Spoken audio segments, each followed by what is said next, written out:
I'm ChosenArchitect, and this is All the Mods 9 to the Sky. Now, last episode, we ended up setting up the power reactors, and now we have over 6 million FE per tick to sort of play with, or power per tick, depending on how you want to look at it. And with that power today, I want to take all of our byproducts that are being produced from our fission reactor, and I want to take that and turn it into antimatter. And yes, it does matter. All right, I know that was a horrible joke, but in all reality, I want to essentially send our waste that we're producing over here, and instead of sending it into our machines that we're producing from our solar neutron activator, I want to send that radioactive material over here, but I don't want to use a pipe, which is going to be kind of interesting. I instead want to use this as a chance to explore megacells, because megacells offers us a radioactive chemical storage cell. Now, there's a couple of ways that we could send this material from here to here. Quantum entangle porters are not one. You can't actually send radioactive materials through quantum entangle porters, but you can entangle the block with the entangle mod, which is just another option. I know it's not to get it confused, but you can entangle blocks, for example, from the entangled mod and send it over here. But like I said, I want to use this as an example to sort of play with this mod. So what I've done here is last episode, we set up all of these extended inscribers, and we can produce now inscriber patterns for all of Applied Energistics incredibly fast. But what I've done is I added some new recipes and a new set of inscribers. So now I have this set of inscribers right here that are utilizing the accumulation press from megacells, which is definitely needed and is what is going to create these printed accumulation cells from our sky steel that we made a few episodes ago. By the way, this is the stuff that we drop in lava that we have to make a bunch of. And so we're going to take all of that, and that it gets turned into this accumulation processor, which requires Fluix dust. Now, I ran into a problem when I was testing this out. If I had, for example, this extended inscriber above these presses here, for some reason, whenever this operation completes, the auto export would send it into this inscriber and would mess everything up. So that's why I have the final processing of all the patterns and everything separated down into its own little line, just so we don't end up with this accidentally exporting into this machine. Now that's the easy part for today, because we need to set up the SPS, or supercritical phase shifter. And it sounds really crazy, but I promise you it's not. With that power that we ended up generating, all of this power that we're now producing, essentially we're going to take some of that and we're going to send it over here to that area. And that is going to easily produce antimatter for us. And with the size of our reactor and the amount of current fissile fuel that we have stored and available to us, we're going to be producing more than enough antimatter to complete the All the Mod star, or for at least one of them anyways. So I think in reality, we only need, I think it was 3? Yeah, only 3, I think. But it'll definitely be more if we want to, for example, make the mech suit and so on and so forth. So I'm going to go ahead and grab some of these polonium pellets and also some of these plutonium pellets. And I'm going to store them in here because we are going to need them all for some autocrafts that I'm going to set up for the SPS casings. Now, if I remember correctly, we're going to need about 72 of these SPS casings, and we're also going to need like 120 some odd reactor glass, I believe. And then of course, we're going to need a supercharged coil, and we're going to also need some SPS ports. And the recipe for the SPS casings looks a lot like this. So this is why I said we needed a lot of the polonium pellets and not as many of the plutonium versions, but we also needed a lot of HDPE sheets as well. So now that I have all of the components set up here, including reactor glass, I want to go ahead and start building this out. Now, it does have a foundation of just being a lot of reactor glass. And the best way to sort of plan your build here is to go ahead and start placing out, for example, a 3x3. And then on the outside of the 3x3, you're going to build out one more off the sides, just like this, till you get this 5x5 with the corners knocked out. And then with an understanding of this, you just simply surround the entire shape with your SPS casing. Now, the interesting part happens whenever you go on the sides, because essentially we're going to be repeating this same process on the sides. So this is going to be a 5x5 with the sides knocked out. So that is 1, 2, 3, 4, 5. And then we build off 3 on the side, and then we rinse and repeat with our casings. So this will go here and so on and so forth until we have the entire structure surrounded just like this. So if all maths out correctly, we should now have a fully completed structure, and it is going to actually complete even if you don't have the ports and so on inside. But I want to get those ports set up, so let's go ahead and place them in. Now the ports are going to work in a few different ways. One, we're going to have a port that is essentially going to output our antimatter that is going to be produced, right? It's going to output it from this port, or we can output it from the bottom, really doesn't matter. We're also going to have an input port, and so this will allow us to insert the fluid in. And then, of course, we are going to need a way to send power, and that's where, yet again, another port is going to come into play. So if I place this in, I can go ahead and place in my supercharged coil on the inside, and now we essentially have a fully complete structure. I just got to get out of here so I don't get atomized. Now, just like the fission reactor, we should be able to change these ports from input and output. And the only one we need output for is going to be this one. Now, this one port right here can support up to 400 million FE per tick inserting into it. So yeah, at the moment, I really only need one, and I don't think I'm going to ever need more than just one, but you can do more than one if you want the cool factor of having multiple lightning strikes going on around it, which does look pretty neat. Now, something else to note about this whole setup, it will void power. So any power that you do send to it, consider it trashed if it's not actually processing the material to turn our waste that we're going to be producing into antimatter. And so this is where having a point on here and actually setting a transfer limit is going to be a good idea. And for right now, just leaving it with its default transfer limit of 800,000 is probably going to be just fine. But I can of course modify this, but notice it is actively consuming that power, and that means that it is voiding that power currently. So now let's dive back into that mega cells thing that I was talking about earlier. And that is going to involve essentially sending in processed waste that is going to be coming from this solar neutron activator to be able to produce and send over polonium to be turned into the antimatter. So I have my connector set up. So I have a wireless connector over here. They'll give me access to some channels, and then over here, giving me access to some wireless throughout the base, which is going to be nice. Now, to be able to do this, I need to craft up this thing, a mega radioactive storage component, and this does cost a 256K storage component. And if you remember last episode, this has been made incredibly quick to make, and I mean ridiculously quick to make. Now, this is going to also require some reactor glass, it looks like, and some of our other mechanism components. But honestly, all of this stuff we've already prepped up, so we are ready to go here. And I've wanted to use this for a while. I just haven't had the ability in a mod pack to really need to use it in any way. So this will be kind of fun to actually set this up. So let's grab this and we'll do a mega and we'll craft that. And I just want to see how fast a 256K now crafts, because I feel like this is just absolutely ridiculous how quick it can craft this part up. Like it's ridiculously fast compared to what it was. 16 times as fast as it was prior. I mean, just look at it doing its thing. That was a 256K component.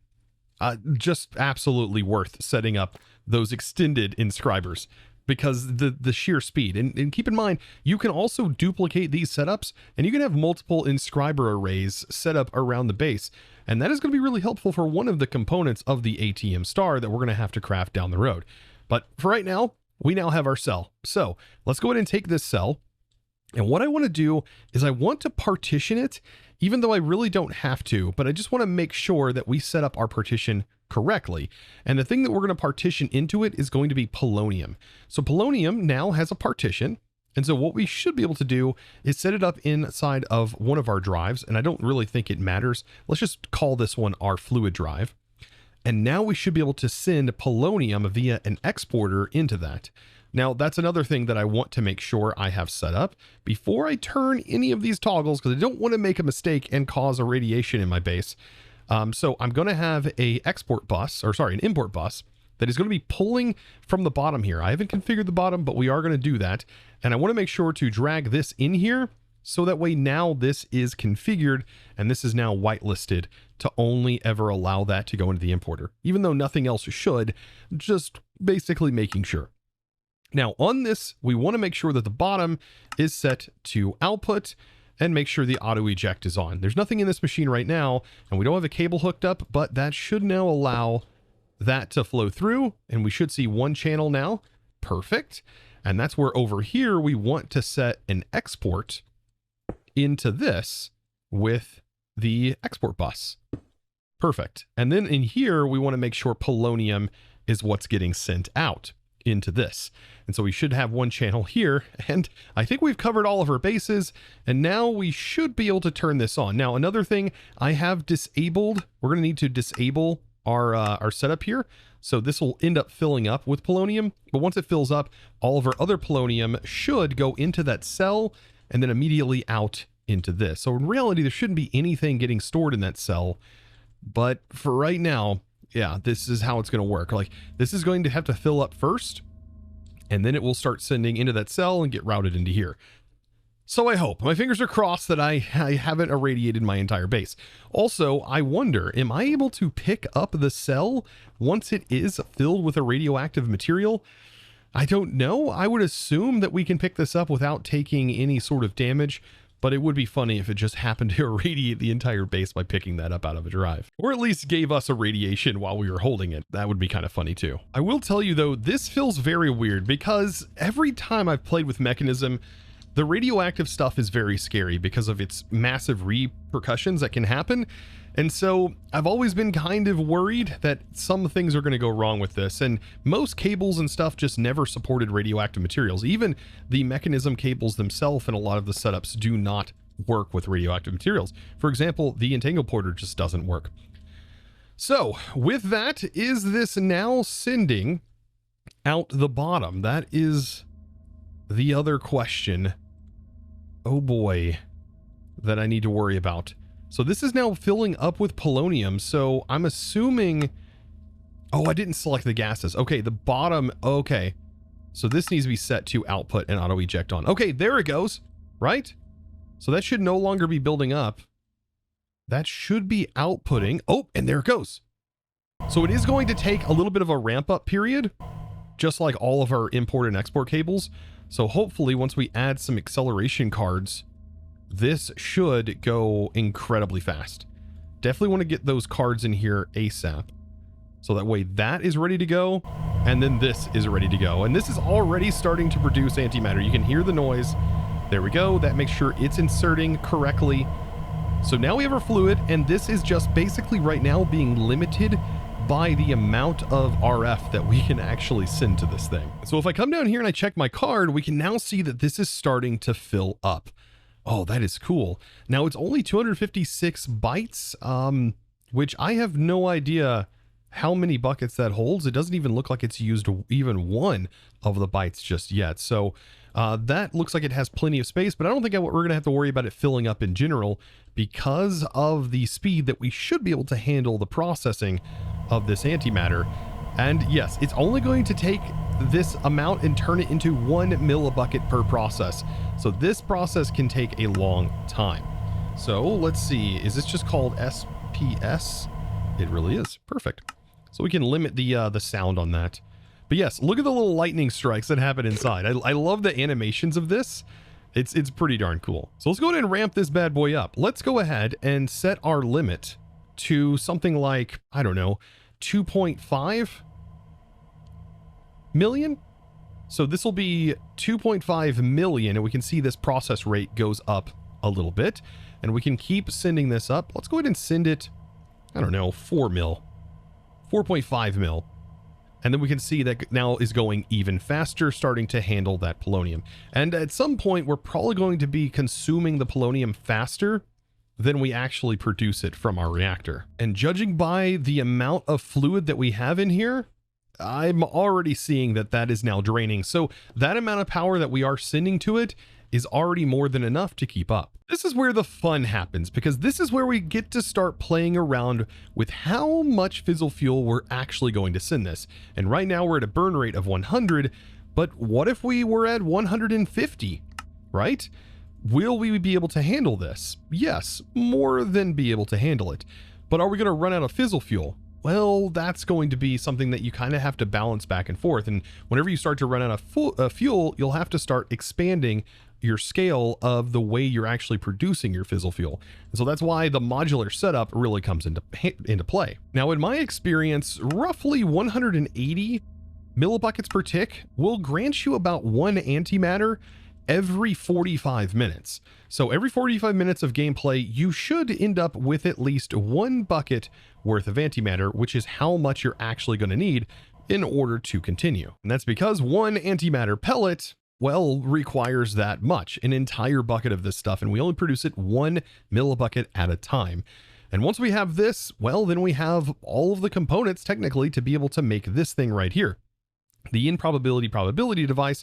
And then I also believe that we also need a gravitational modulation unit, which is going to be used in another one. So there's our other unit or our other antimatter pellet that we're going to need. But that only assumes that you're going to go after the antimatter specifically for the ATM star, and that's not accounting for maybe you want to actually set up your gravitation suit or set up your mech suit and be able to fly with it and all that other stuff.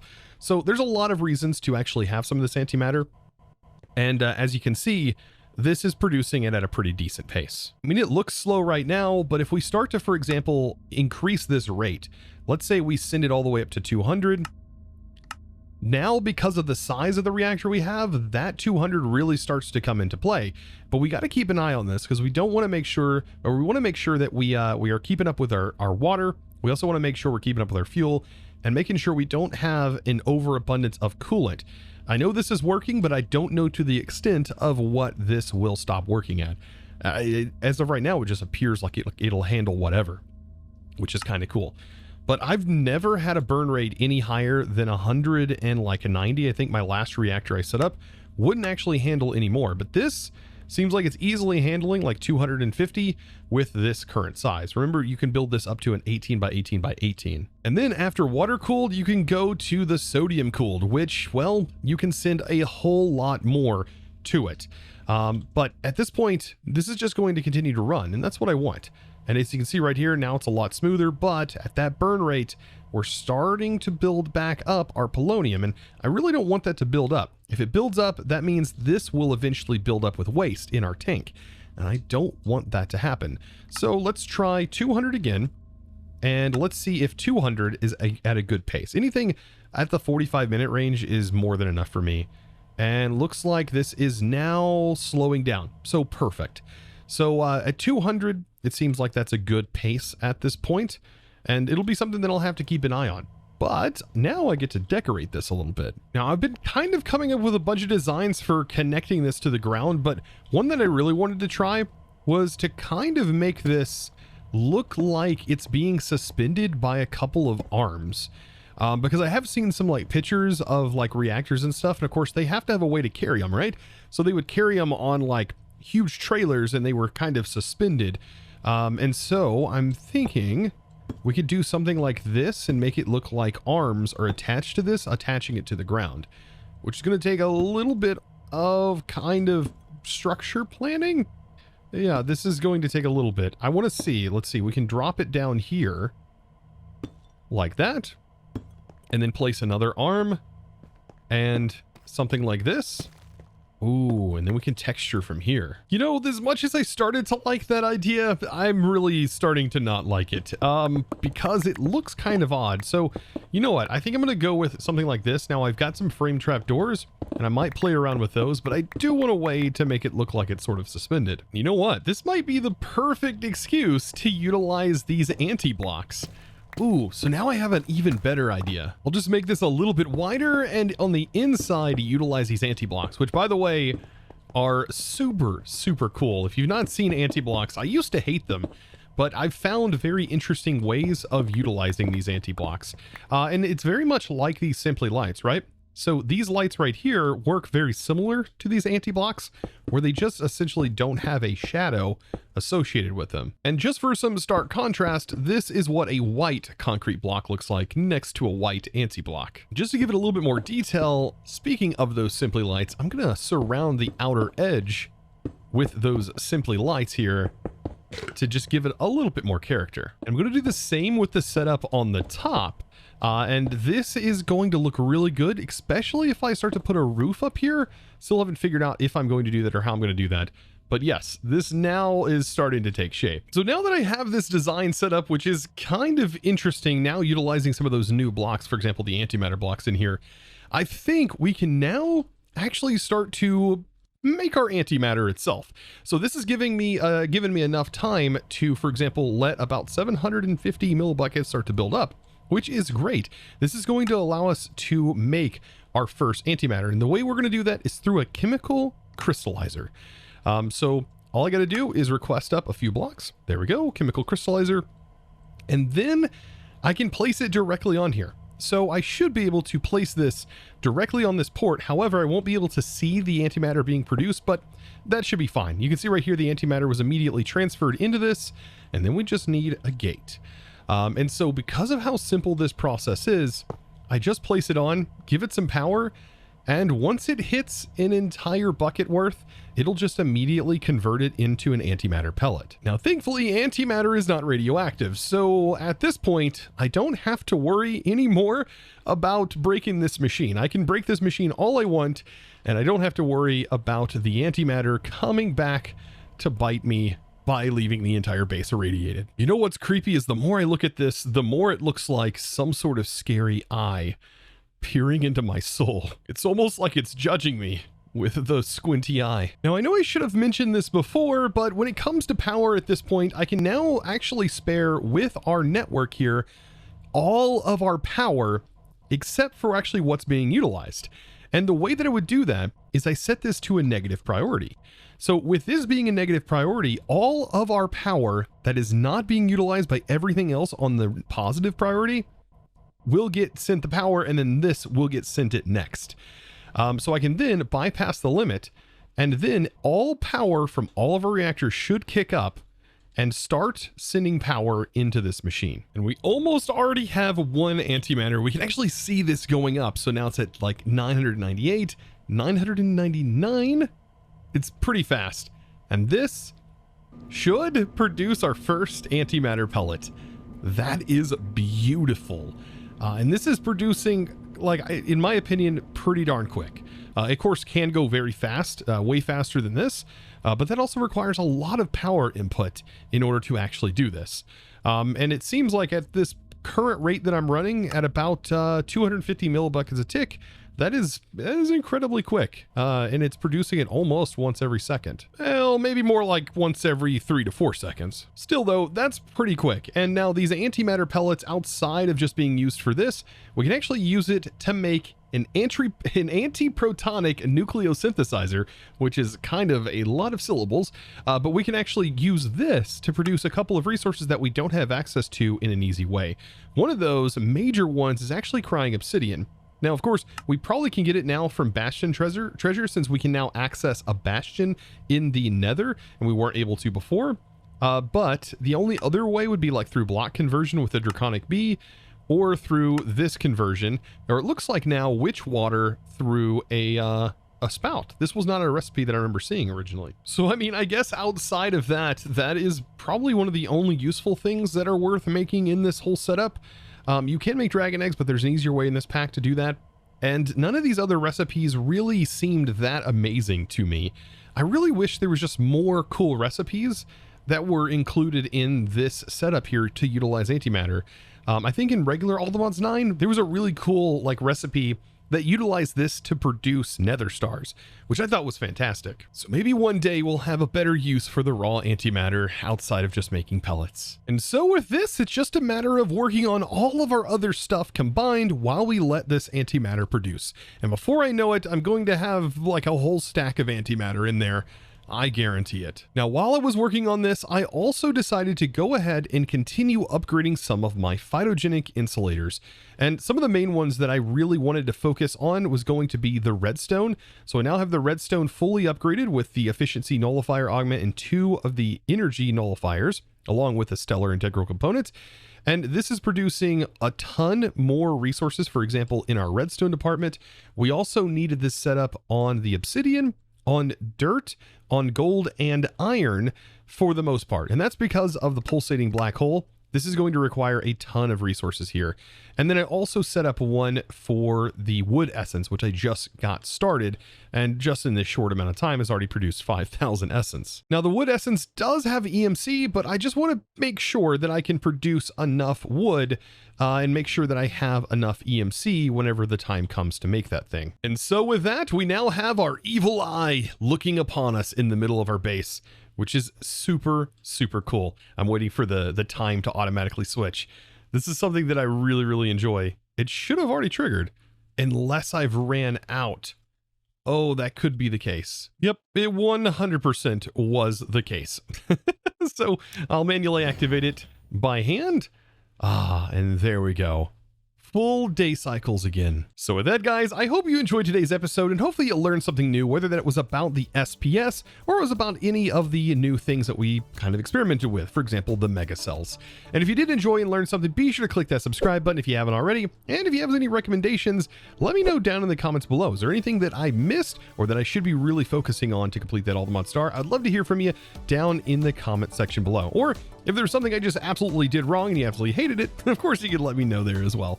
Guys, I thank you so very much. And with that, it's now time to thank the amazing supporter of today's episode. That amazing thanks is going to go out to Attilio Legends. Thank you so much, by the way, for your amazing support by choosing to support me over on the Discord by becoming a Discord premium member, and of course supporting in one of the best ways possible. I really do appreciate you guys. Thank you all so much for watching.